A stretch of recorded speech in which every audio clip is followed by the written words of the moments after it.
Well, Psalms 144 today, this one is one that has a lot of familiar themes and ideas that I think most people have heard about.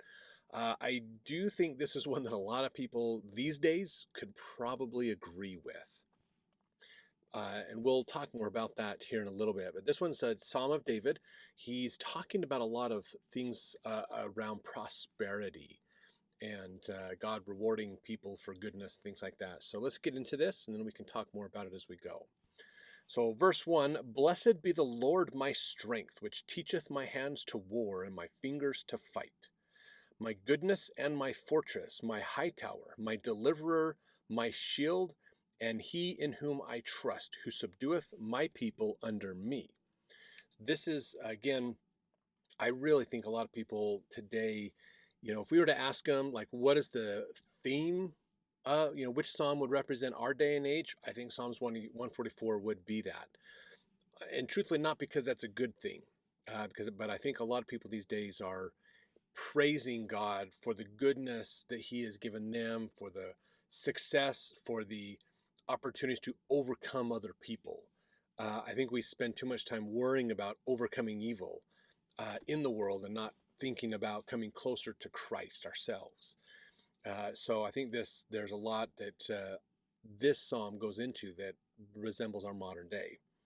Verse 3 Lord, what is man that thou takest knowledge of him, or the Son of Man that thou makest account of him? Man is like to vanity, his days are as a shadow that passeth away. Bow the heavens, O Lord, and come down. Touch the mountains, and they shall smoke. Cast forth lightning and scatter them. Shoot out thine arrows and destroy them. Send thine hand from above. Rid me and deliver me out of great waters, from the hand of strange children, whose mouth speaketh vanity, and their right hand is a right hand of falsehood.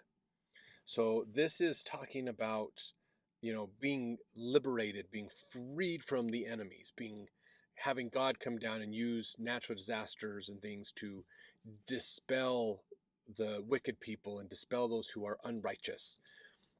The problem is the perspective of how do you define what is righteous is where the problem comes in, is interpreting this psalm. Some people would say that as they are victorious in battle, they are righteous, their enemy is wicked. But both sides of an argument can claim righteousness to an extent from their own perspectives. So we have to realize what we want to think about when it comes to righteousness is God's righteousness. There's a lot of people who think they're righteous as far as they think they're good with God. In reality, they're not that good with God. So we have to be careful how we define that.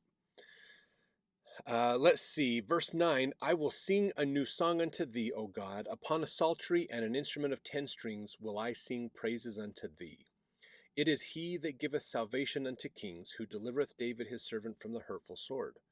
Rid me and deliver me from the hand of strange children, whose mouth speaketh vanity, and the right hand is a right hand of falsehood. So that's the second time that has shown up in this verse here.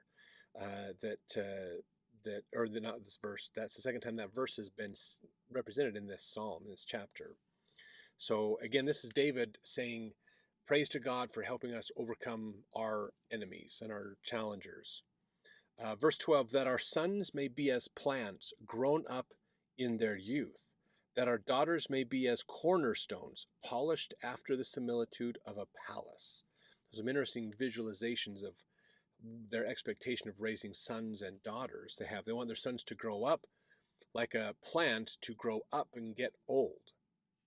Men don't usually do that in those olden days because of wars and battles and problems. They want their daughters to be as cornerstones, polished after the similitude of palace. They want them to look good, but be strong and stalwart and able to handle the challenges that come their way.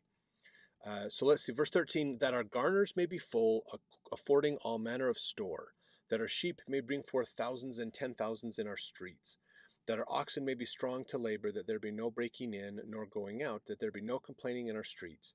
Happy is that people that is in such a case, yea, happy is that people whose God is the Lord. And I think that's a common phrase we hear a lot in these days with Christianity, is people who, happy are those people who worship God, who claim God is their Lord. So some interesting ideas But I think I'd love to hear in the comments. I'm looking forward to reading your thoughts, ideas of how this psalm strikes you.